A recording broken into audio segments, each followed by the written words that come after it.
और अगर हमारे यहाँ काम करने आता है तो काम करने का हमने तरीका तो देखना ही है, प्लस हमने उसका टूल्स भी देखना है कि उसके पास हमारा टूल्स किस तरीके का है। अगर जिस कारपेंटर के पास टूल ही सही नहीं होगा तो वो हमारा काम कैसे करके देगा। तो जैसे कि हमने किस कारपेंटर से कराना है तो वो हमारी नॉलेज में रहना चाहिए कि जब हम किसी कारपेंटर से अगर काम कराते हैं तो उसका काम करने का तरीका देखना चाहिए हमें कि किस किस तरीके से काम करता है और कैसा हमें काम ये करके देगा, हमारा काम जो बढ़िया करके देगा या सही या गलत करके देगा। तो ये सारी चीजें हमें देखनी पड़ेंगी, ठीक है।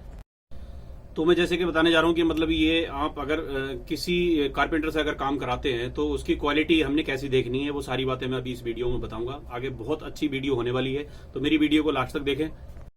अगर प्रॉपर तरीके से उसने एक आइटम बना दिया है, अगर वो पूरा आइटम बिल्कुल क्लियर अगर कंप्लीट कर दिया, उसकी फिनिशिंग देख लें कि किस तरीके से अगर हमने सलमेके में काम कराया है तो उसकी धार कौन देख लें कि टूटी हुई तो नहीं है और इसका हाथ कैसे चल रहा है, ये तो पूरी तरीके से अगर परफेक्ट कर देगा, लेमिनेट कैसे करी है इसने और इसकी धार कोने वगैरह तो टूटी हुई नहीं है, ये सारी चीजें देखें।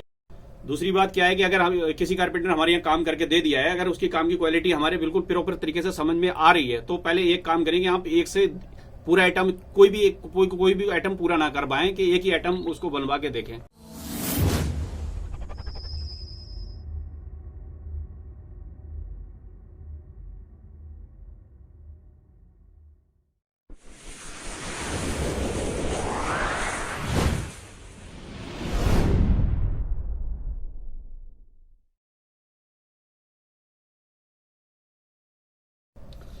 तो अस्सलाम वालेकुम, रजा वुडवर्क में आपका स्वागत है। मैं आपका अकील रजा सैफी। तो आज मैं कुछ बातें हैं, मैं भी ठेकेदार हूं और भाई इसलिए मैं अपनी ब्लॉगिंग करता हूं कि मुझे थोड़ी नॉलेज मिले और आगे भी मैं नॉलेज दूं। तो सारे ठेकेदार भाइयों को मेरा सत श्री अकाल, नमस्कार और आधा वर्ष। तो मैं बिल्कुल प्रॉपर तरीके से मैं आपको सारी बातें मैं इसमें बताऊंगा कि पार्टी को कैसे काम कराना चाहिए और कारपेंटर ठेकेदार को कैसे करना चाहिए। तो अगर मैं कोई इतना बड़ा ठेकेदार नहीं हूं कि जो मैं आपको सारी बातें, मुझसे भी बहुत अच्छे ठेकेदार कुछ लोग बैठे हैं मार्केट के अंदर, तो हमें ये सारी बातें मैं आपको मेरी वीडियो में सीखने को मिलेंगी।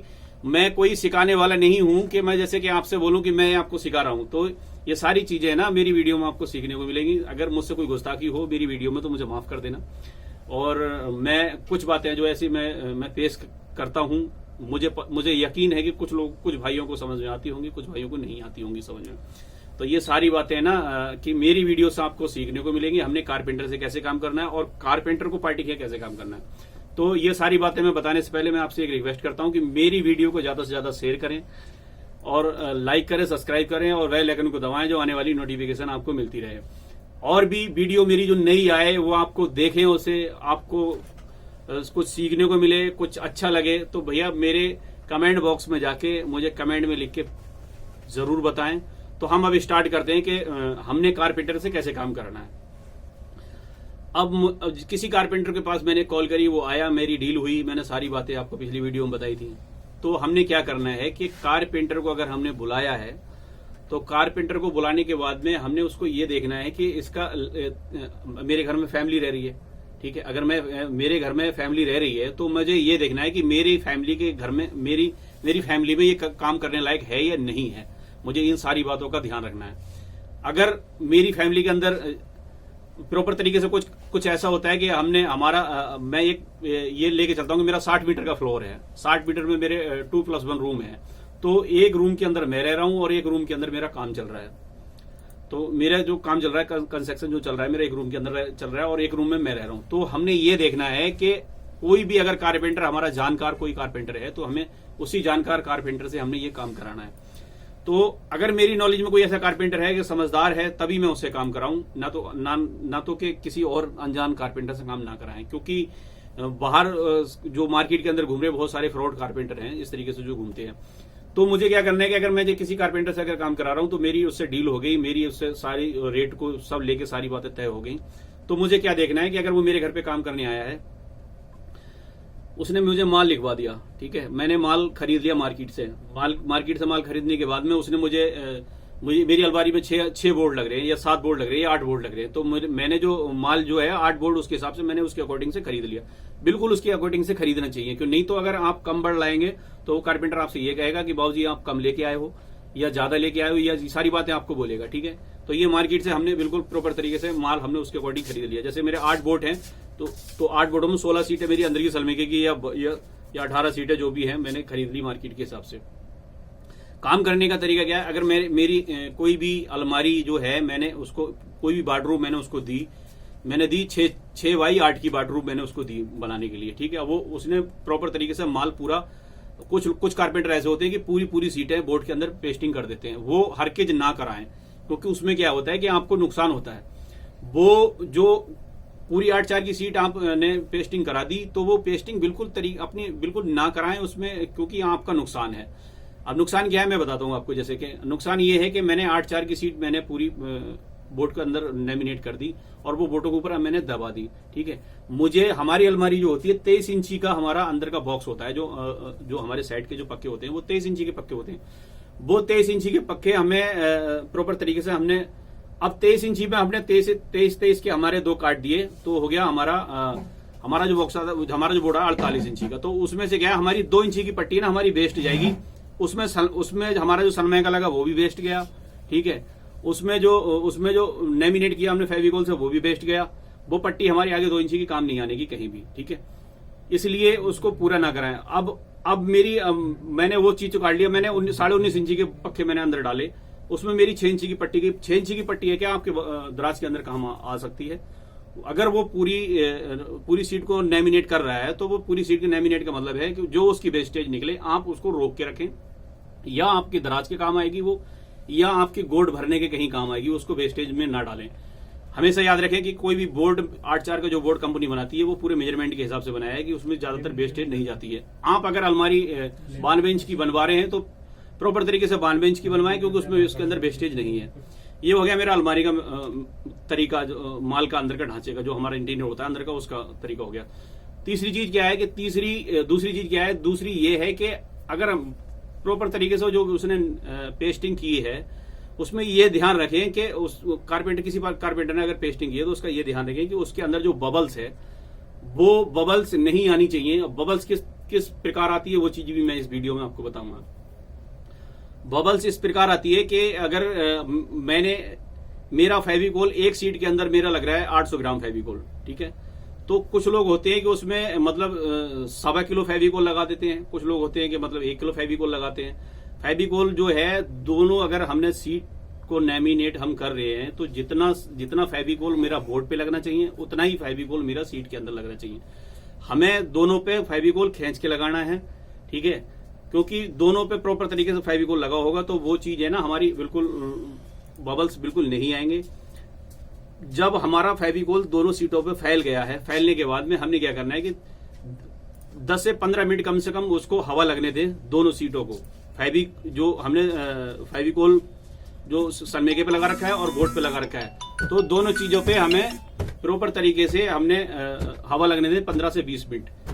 तब उसके बाद में सनमाइके को उठा के बोर्ड के ऊपर रखें और फिर दोनों तरीके से बढ़िया तरीके से उसकी घिसाई करें, कम से कम 10 से 15 मिनट। 15 मिनट कम से कम एक बोर्ड की पूरी घिसाई करें, तब जाके कंप्लीट उस पर बबल बिल्कुल नहीं आएगा। ये तरीका है लेमिनेट करने का हमारा। चौथा क्या है कि अगर हमारा सनमाइका अगर हमारे उसके ऊपर लग रहा है तो सनमाइका कहीं भी सिर्फ आप हीटेक्स जो हम यूज करते हैं प्रॉपर तरीके से सारी कुछ लोग होते हैं कि पूरी मतलब अलमारी के ऊपर हीटेक्स से ही काम कर देते हैं। तो हमने क्या करना है, हीटेक्स किस लिए बनाया गया, अगर मुझे 1.5 इंची कहीं पट्टी 1.5x8 फीट की कहीं मुझे पट्टी प्रेस करनी है तो कहीं मेरा टेप लगाने का जरिया नहीं है, कहीं मेरा कील मोड़ने का जरिया नहीं है, कहीं कुछ भी नहीं है, तो हम उसको हीटेक्स को हम लोग उस पट्टी को प्रेस कर सकते हैं उस हीटेक्स से, इसलिए हीटेक्स बनाया गया है। तो ज्यादातर हीटेक्स यूज ना करें, क्योंकि हीटेक्स में क्या होता है कि बबल्स आने के डर रहते हैं और उसकी हीटिंग जब होगी तो उसको उखड़ने का डर रहता है, तो प्रॉपर तरीके से उसकी लेमिनेट उससे नहीं हो पाती। तो उससे लेमिनेट इसलिए नहीं हो पाती कि मतलब उसकी जो हालांकि उसकी कॉस्ट है जो ना महंगी है, वो थोड़ा सा रेट भी हैवी है उसके, और वो सिर्फ इसीलिए बनाया गया है कि जगह छोटी छोटी पट्टियां हम प्रेस कर सकें। ये हो गया उसका तरीका कि ज्यादातर हमने हीटेक्स हमने यूज नहीं करना, हमें फेविकोल यूज करना है। अगर हमने इस तरीके से दोनों पट्टियां हमने जोड़नी है, कलम हमने इस तरीके से जोड़नी है, तो हमें क्या करना है कि ज्यादातर मास्किंग टेप से ही लगानी है, हमने कील नहीं लगानी। हमेशा ये ध्यान रखेंगे कि कोई कारपेंटर अगर आपके यहाँ सनमाइके के ऊपर कील ठोकता हो तो उसको बिल्कुल प्रॉपर तरीके से मना कर दे कि ये आप गलत काम ना करें, इस तरीके से काम मतलब ना करें, नुकसान होगा। इसमें नुकसान क्या होगा कि उसमें कील का सुराग दिखाएगा, फिनिशिंग नहीं है दिखाई देगी। प्रॉपर तरीके से रेती मार के या जो भी रंदा मार के जो पट्टी मिलाते हैं पहले ही मिला लें, फिर उसके बाद में हमने मास्किंग टेप से हमने दोनों का ज्वाइंट कवर करना है। ये हो गया चौथा पॉइंट। तो अब मैं पांचवा पॉइंट आपको लेके चलता हूं। जैसे कि हमने कब्जा लगा रहा है, कोई हमारा आयल बिहारी कब्जा ले लो या आधा पौना का कब्जा ले लो, तो वो कब्जा लगा रहा है आधा पौना या आयल बिहारी कब्जा, तो उसमें क्या करना है कि हमने उसको ये देख लेना है कि हमने पेंच ठोकना नहीं है कि हमारे उसके अंदर पेंच ठोक तो नहीं रहा है कि ये पेंच खींच रहा है पेचकस से या ठोक रहा है। ये सारी चीजों का आप ध्यान रखें।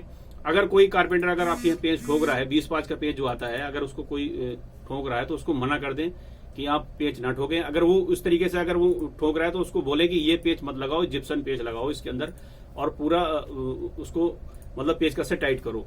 तो ये हो गया पांचवा पॉइंट। तो छठा पॉइंट मैं आपको बताता हूं कि जैसे कब्जे अगर कोई लगा रहा है तो ये चीज देखे कि कब्जा कोई टेढ़ा तो नहीं है, प्रॉपर तरीके से सीधा लगाया है, सारे कब्जों का मेजरमेंट बराबर है। अगर बीच में कोई सेल्फ आ रहा है तो उसको दाएं बाएं कर लें, ठीक है, कब्जे को। तो ये होगी सारी इस तरीके की बात है। बाद में अगर कोई चैनल अगर लगा रहा है दराज के अंदर, तो चैनल की ये क्वालिटी देखें कि पूरे पेंच प्रॉपर तरीके से भरे हैं इसने या नहीं भरे हैं। तो ये चीजें तो खैर कारपेंटर भाई नहीं छोड़ते हैं, पर ये देखें कि सही तरीके से कि उसमें पूरी जो काम की कलाकारी है सिर्फ कारपेंटर के हाथ में होती है। आप घर में एक बार काम कराते हैं, हर बंदा जो ना पैसे घर में एक बार लगाता है कि पूरी जीवन की कमाई होती है उसकी, वो एक बार लगाता है। उसकी मन की ख्वाहिश ये होती है कि मेरा काम बहुत बढ़िया हो। और कारपेंटर भाइयों को भी ये लगता है कि काम देख के ही काम आता है, ठीक है। कोई भी कारपेंटर भाई किसी की कॉपी भी अगर करे तो प्रॉपर तरीके से पूरी कॉपी करे, बढ़िया तरीके से। कोई भी अगर पार्टी आपको काम दिखाए कि मुझे काम ऐसा करवाना है, तो आप उससे अच्छा काम करने की कोशिश करें। सारे कारपेंटर भाइयों से मेरी रिक्वेस्ट रहती है कि अगर कोई आपको काम दिखाए तो वो ये कहे कि मुझे इस तरीके से काम कराना है और इससे बेहतर मुझे काम चाहिए, तो आप उसको ये बोलें, ये ना बोलें कि इससे बेहतर मैं आपको करके दूंगा। तो आप उससे ये बोले मैं इससे ज्यादा अच्छा करने की कोशिश करूंगा कि इससे ज्यादा बेहतर हो। तो आप उससे सिर्फ कहने से नहीं होता कि आप कहो कि मैं करके दूंगा, आपको ये कहना होगा, आपको उसका करके दिखाना होगा। ये सारी बातें आप अगर अपने दिमाग में नोट रखेंगे तो आप बिल्कुल पूरे जीवन में हमेशा कामयाबी पाएंगे और बिल्कुल क्लियर तरीके से आप उसको मन को शांति दें। सारे कारपेंटर भाइयों से मेरी रिक्वेस्ट रहती है। तो ये इन चीजों का ध्यान रखें। दोनों की मन की शांति होगी तो दोनों का मन खुश होगा, आपकी मेहनत वसूल होगी, अगले के पैसे वसूल होंगे। तो ये सारी बातें हैं। तो अब हम वीडियो यहीं समाप्त करते हैं। मुझे उम्मीद है कि मेरी वीडियो बहुत ज्यादा पसंद आएगी आप लोगों को। मैं कोई इतना बड़ा ठेकेदार नहीं जो मैं आपको सारी बातें बताऊं, मुझसे भी बहुत बड़े ठेकेदार हैं। तो मैं ये सारी बातें समझाने की कोशिश इसलिए करता हूं कि किसी की पेमेंट फंस जाती है, कोई बेचारा गरीब आदमी है, उसकी पेमेंट फंस गई, उसको काम तरीके से नहीं हुआ, पार्टी ने पेमेंट रोक ली, ठीक है। तो ये तरीका होता है। अब किसी गरीब ने बेचारे ने किसी ने पैसे इधर उधर से करके एक कबर्ड या एक अलमारी किसी ने बनवा ली, कारपेंटर जाके हेरा फेरी कर गया उसके साथ में, तो वो उसके पैसे बेचारे के बेकार लग गए और उसको समझ में नहीं आई कि मेरी जो मैंने बनवाया है वो मेरी चीज सही नहीं बनी। तो इसमें दोनों का मन दुखता है। तो इन चीजों का ध्यान रखें, बहुत बेहतरीन तरीके से काम करें, दोनों के मन को शांति होगी, दोनों का मन खुश होगा, तो दोनों की मेहनत पूरी वसूल होती है। तो आगे सारी चीजों का ध्यान रखें। तो भैया मेरी वीडियो को शेयर करें, लाइक करें, सब्सक्राइब करें। तो हम अपनी वीडियो यहाँ समाप्त करते हैं। खुदा हाफिज।